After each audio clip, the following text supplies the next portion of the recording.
बिस्मिल्लाहिर्रहमानिर्रहीम। नाज़रीन अस्सलाम वालेकुम। नाज़रीन, मुल्क में अफवाहों का एकदम से दौर आ गया है और तरह तरह की हवाएं चल रही हैं। अफवाहों पर यकीन करना तो किसी भी लिहाज से मुनासिब नहीं है, लेकिन अफवाहें हमेशा हमने देखा है हर दौर में कुछ न कुछ किसी न किसी माजरे की इंडिकेशंस होती हैं, कुछ न कुछ उनकी तह में होता है। बाज़ औक़ात गलत अफवाहें छोड़ी जाती हैं ताकि एक फ़ज़ा बनाई जा सके। तो इस पर कुछ बात होगी और इस पर भी कि अगले साल क्या होने वाला है, और इस पर भी कि ये जो अब तहरीक चल रही है इसका क्या मकसद, आखिरकार इससे क्या नतीजा निकाला जाएगा। लेकिन इससे पहले दो बातों पर ज़रा इज़हार हैरत करना है। एक तो ये इमरान खान ने कल कॉन्फ्रेंस में फिर एक बात की कि जो जर्नैल अच्छा होगा वो ऊपर आएगा। ये रियासत मदीना के हवाले से ज़िक्र किया। तो ये इस मौके पर इस सियाक़ो-सबाक़ में अच्छा जर्नैल ऊपर आएगा कि इसका क्या मतलब है, ये किसे सुनाया जा रहा है और क्यों सुनाया जा रहा है, या वैसे ही बेकाबू किस्म के जहन में जो भी चीज़ आ जाती है वो उसके मुंह से निकल जाती है। और दूसरी जो दिलचस्प बात है, जो अफसोसनाक भी है, कि इसने कॉन्फ्रेंस में अखलाकियात का रोना रोया। हैरत की बात है कि एक ऐसा शख्स जिसके बारे में हर आदमी को पता है, उसकी हामी को भी पता है, उसके मुखालफ को भी पता है कि इसकी पूरी ज़िंदगी में अखलाकियात का कभी कोई अमल दखल रहा ही नहीं, 1% भी नहीं, तो वो अखलाकियात की बातें कर रहा है। और यहाँ एक सितम ज़रीफ़ी ये भी है कि अगर किसी लीडर के बारे में ये कहा जाए कि उसका ज़ाती किरदार इस तरह का रहा है,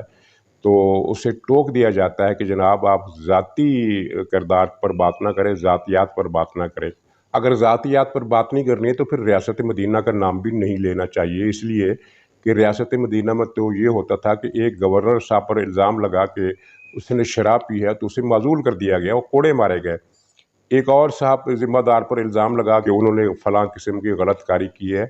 तो उसे भी माज़ूल कर दिया गया और फिर इंक्वायरी हुई और इंक्वायरी के बाद पता चला कि इल्ज़ाम गलत था।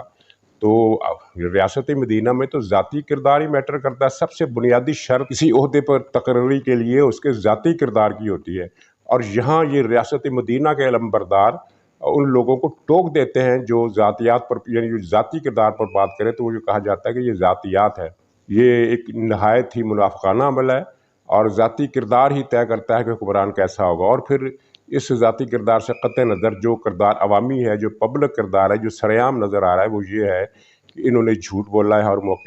मौके पर धोखा दिया है। इनकी काबीना के हर वज़ीर के अरबों रुपए के स्कैंडल हैं और उनकी तहकीकात नहीं की जा रही। ये इस तरह के लोग जो दिन रात लूट मार में मुलव्वस हैं, जो मुखालफों को गालियाँ देते हैं, जिन्होंने सोशल मीडिया पर एक गलाज़त के ट्रेंड चलाए हुए हैं, वो अगर रहमतुल आलमीन कॉन्फ्रेंस में आकर ये कहें कि कौम की अखलाकियात की हमें फ़िक्र है और बच्चों की अखलाकी तरबियत होनी चाहिए, तो फिर ये इस्लाम के साथ, अखलाकियात के साथ, दीन के साथ एक ज़ालिमाना मज़ाक है, एक बेरहमाना मज़ाक है।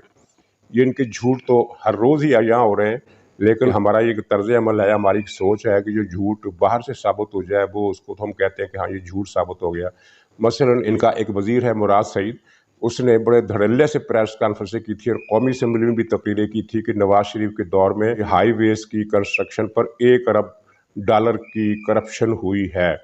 और ये बहुत बड़ी रकम थी। और उस प्रेस कॉन्फ्रेंस में उसने ये भी कहा कि इस करप्शन की पूरी तफसील वेबसाइट पर मौजूद है, और अब उसका भांडा खुला है। जब ट्रांसपेरेंसी ने इस पर पोस्ट की वज़ीर-ए-आज़म के पोर्टल पर कि जनाब ये इतनी बड़ी करप्शन हुई है, लेकिन वो वेबसाइट पर तो नहीं मिल रही, इसे वेबसाइट पर अपलोड किया जाए, तो जिस पर मुराद सईद के अपने महकमा मवासलात की तरफ से ये बयान आया कि ऐसी कोई करप्शन नहीं हुई है, और ये जो बयान दिया गया ये गैर ज़िम्मेदाराना है। मतलब ये है कि मुराद सईद ने खुला और सफ़ेद झूठ बोला, और उस सफ़ेद झूठ की बुनियाद पर ये पीटीआई ने पूरी इमारत खड़ी की। और दूसरा झूठ पकड़ा गया, पीटीआई का हामी टेलीविज़न चैनल है ARY, उसने इसहाक डार के ऊपर एक कैंपेन चलाई जिसके पीछे शहजाद अकबर था और पूरी हुकूमत थी,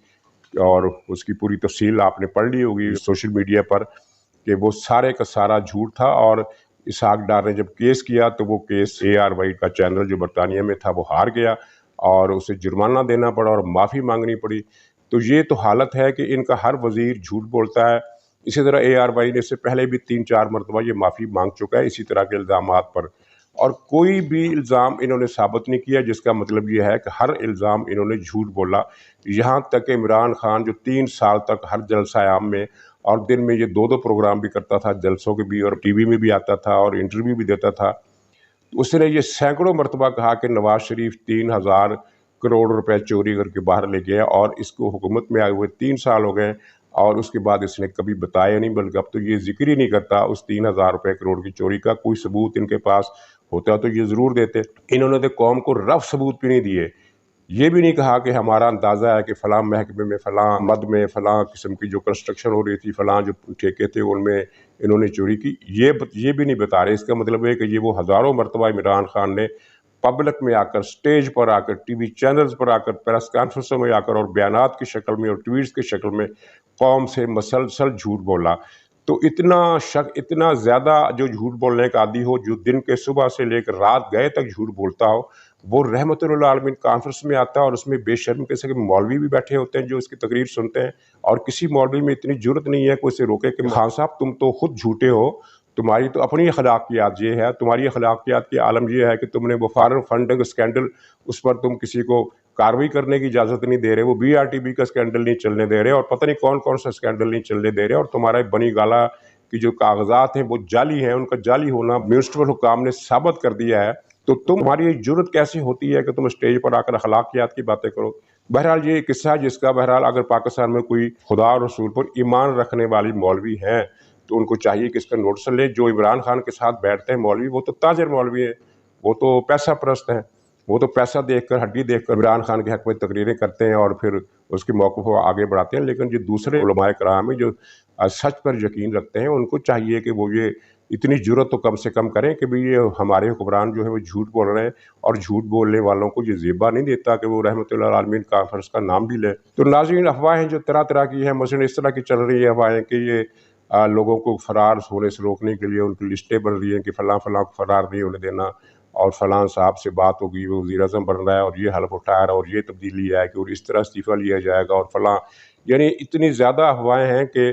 बहुत सारे लोग यकीन किए बैठे हैं कि शायद कल परसों या 2-4 दिन में कुछ न कुछ इनकलाब, कोई न कोई धड़क तख्ता होने वाला है। और मेरा ख़्याल है ये सारी अफ़वाहें फैलाई जा रही हैं और या कुछ तो कहीं किसी क्वार्टर से जानबूझकर फैलाई जा रही हैं और कुछ लोगों ने खुद ही बना ली हैं। ऐसा कुछ तो होने वाला नहीं है कि 2-4 दिन में किसी का धड़क तख्ता हो जाएगा, लेकिन एक फ़ज़ा डेफ़िनेटली बन रही है जिसके नतीजे में बहुत बड़ी तब्दीली आएगी। और मैंने पहले भी एक व्लॉग में बताया था कि ये जो अपोज़िशन ने, PDM ने जलसों का ऐलान किया है, एहतजाजी जलसों मुज़ाहरों का, ये जो PDM ने शेड्यूल दिया है कि 15 दिन तक ये जलसे रहेंगे, इसकी माज़ी में मिसाल नहीं मिलती। कभी इससे पहले एहतजाजी तहरीकों को इस तरह टाइम टेबल में बंद नहीं किया जाता, यानी शुरू करने का ऐलान होता है और वो कब तक जलसे जुलूस जारी रहते हैं ये बिल्कुल नहीं बताया जाता। और फिर जब कोई ना कोई नतीजा निकल आता है या कोई डेडलॉक हो जाता है या तारीख फलाप हो जाती है तो फिर ये सिलसिले ख़त्म हो जाते हैं। लेकिन ये इन्होंने जो बड़ी माने-खेज़ बात की है कि 15 दिन का शेड्यूल है, इसका मतलब ये है कि 15 दिनों के अंदर एक ख़ास किस्म की फ़ज़ा बना दी जाएगी और उस फ़ज़ा के नतीजे में कुछ न कुछ होगा। ये क्या होगा ये मैं अभी बताने वाला हूँ, लेकिन इससे पहले ये है कि इमरान खान की ये जो समरी पर दस्तखत ना करने की जो कहानी है, इसकी जो मेन फीचर्स हैं उन पर एक नज़र डाल लें, 4-5 हैं। उससे आपको पता चलेगा कि मौसूफ़ ने कितनी पै दर पै शिकस्त खाई है या मुँह की खाई है या ज़िल्लत और रसवाई उठाई है। मसलन इसने पहले स्ट्रेट फॉरवर्ड ये कहा कि जनरल फैज़ साहब जो हैं वो यहीं रहेंगे क्योंकि हमें अफ़गानिस्तान की पॉलिसी के हवाले से उनकी ज़रूरत है। अफ़गानिस्तान की पॉलिसी तो अभी पता नहीं कितने बरस चलती है, मतलब ये था कि वो लामहदूद मुद्दत के लिए फैज़ हमीदी रहेंगे, जो कि मुमकिन नहीं था। उनको बता दिया गया कि ये मुमकिन नहीं है, तो फिर इन्होंने इसरार किया और अकड़ गए और ज़िद करने लगे कि अच्छा उन्हें 6 महीने तक किसी जगह काम करने दिया जाए। वो 6 महीने की कहानी भी आपको पता है कि उसमें कुछ जादू टूना भी शामिल है, लेकिन मेरे ख़्याल में वहाँ जादू टूने से ज़्यादा जो फैक्टर्स में शामिल है वो ये है कि इनको ख़तरा है कि दिसंबर में नवाज़ शरीफ साहब पाकिस्तान आ रहे हैं। ये ख़बरें तो हर तरफ गर्म हैं और इन ख़बरों की सेहत के बारे में कुछ 100% बात तो नहीं की जा सकती, लेकिन हर तरफ गर्म है और इमरान खान को भी कुछ पहुँची है, तो वो ख़तरा महसूस कर रहा है कि अगर दिसंबर में नवाज़ शरीफ आ गए तो मेरा क्या बनेगा, जनरल फैज़ मुझे बचा लेगा। तो 6 महीने की ज़िद की, फिर उसे बताया गया कि ये 6 महीने भी मुमकिन नहीं है, तो फिर ये अड़ गया कि अच्छा 25 नवंबर की तारीख तक रखो, यानी मेरी इज़्ज़त रहे, वरना 25 नवंबर 3 हफ्तों में क्या हो जाना था। लेकिन वो 25 नवंबर वाली बात भी नहीं मानेगी, तो फिर ये अड़ गया कि अच्छा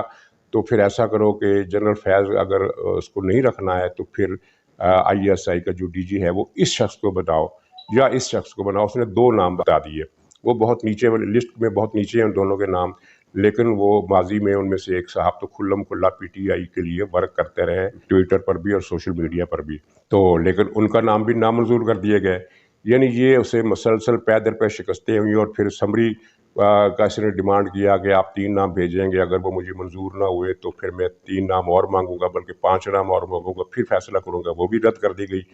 پھر اس نے کہا کہ جو نام آپ بھیجیں گے میں ان کے انٹرویوز لوں گا، اس پر بھی اسے ڈانٹ پلائی گئی، باقاعدہ ڈانٹ پلائی گئی، سرب کیا گیا کہ کوئی انٹرویو وغیرہ نہیں۔ تو پھر اس نے کہا کہ اچھا چلو انٹرویو نہ صحیح، سرسری ملاقات، ہیلو ہیلو جس طرح کہتے ہیں، اور کچھ سلام دعا اور کچھ اس کی میں چلو شکل وغیرہ دیکھ لوں گا۔ تو کہا یہ بھی ممکن نہیں ہے، اور اب جو سمری گئی ہے وہ چاہے تو اس میں 3 نام ہے، لیکن وہ سسٹم اس طرح کا بنایا گیا ہے جو آپ کو پتہ چل جائے گا کہ اس میں ایک ہی نام کی منظوری عمران خان دے سکے گا، اور وہ نام ہے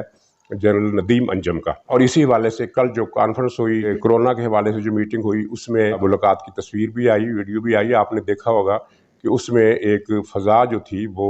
بڑی گھٹن والی فضا تھی، اور عمران خان کا چہرہ ستا ہوا تھا، اور یہ ستا ہوا چہرہ تو کل اس کی کانفرنس میں بھی، یہ جو رحمت اللہ عالمین کانفرنس میں خطاب کرتے ہوئے آپ نے دیکھا کہ وہ بھی اس میں بھی ستا ہوا تھا، جس کی وجہ یہ حکومت کے لوگ بتا رہے ہیں کہ یہ 8-10 دن سے ٹینشن میں ہیں اور ان کی نیند بھی پوری نہیں ہو رہی، اور یہ اس طرح کی پریشانی ہے۔ اس کا مطلب یہ ہے کہ پریشانی کی جو بنیاد ہے وہ بہت گہری ہے، اور جیسا کہ آپ نے ہر طرف سے سنا ہوگا، میری بھی یہی رائے ہے کہ میجر پریشانی تو سیاسی ہے، لیکن نیچے کچھ نہ کچھ جادو ٹونے کا چکر بھی ہے، دونوں چیزیں مل گئی ہیں، اور دونوں چیزوں کی وجہ سے یہ ٹینشن میں ہے، اور اس کو یہ پتہ چل گیا ہے کہ ہونا وہی ہے جس کا فیصلہ انہوں نے کر لیا ہے، یعنی جنرل ندیم انجم ہی ISI کی چیف بنیں گے، میں کچھ کر نہیں سکتا، اور اسی احساس نے اس کو بے خوابی کے مرض میں مبتلا کر دیا ہے، ورنہ یہ تو بہت زیادہ لمبا سونے کا عادی تھا، اگرچہ یہ رات گئے سوتا تھا 2:30-3 بجے 4 بجے، اور اس کے بعد پھر اگلے دن 12-1 بجے 2 بجے سے پہلے یہ کبھی جاگا نہیں، بہت لمبی نیند کرتا تھا، لیکن کچھ دنوں سے اس کی نیند ڈسٹرب ہے۔ تو چلیے کوئی بات نہیں، اس نے پوری قوم کی نیندیں حرام کی ہیں،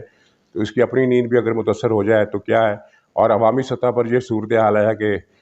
پختونخوا کی مسجدوں سے اعلانات ہو رہے ہیں کہ جناب یہ ایک عذاب نازل ہوا ہے، اس کے ٹالنے کے لیے اذانیں دیں اور دعائیں مانگیں کہ خدا اس کا خانہ خراب کرے، کیونکہ اس نے ہمارا خانہ خراب کر دیا ہے۔ یہ پختونخوا میں مسجدوں سے سلسلہ شروع ہو گیا، اور کوئی عجب نہیں ہے کہ پنجاب اور سندھ اور بلوچستان کی مسجدوں سے بھی اسی طرح کے اعلانات شروع ہو جائیں۔ جب اس طرح کے افواہیں پھیلیں اور جب مسجدوں سے اذانیں ہونے لگے تو پھر کوئی ذائقہ بنانے کی ضرورت نہیں ہے کہ حکومت رہے گی یا جائے گی، وہ جواب بالکل کلیئر ہے، فضا بن گئی ہے۔ تو جو ان جلسے جلوسوں کے بعد جو تحریک جو فضا بنے گی، اس کے بعد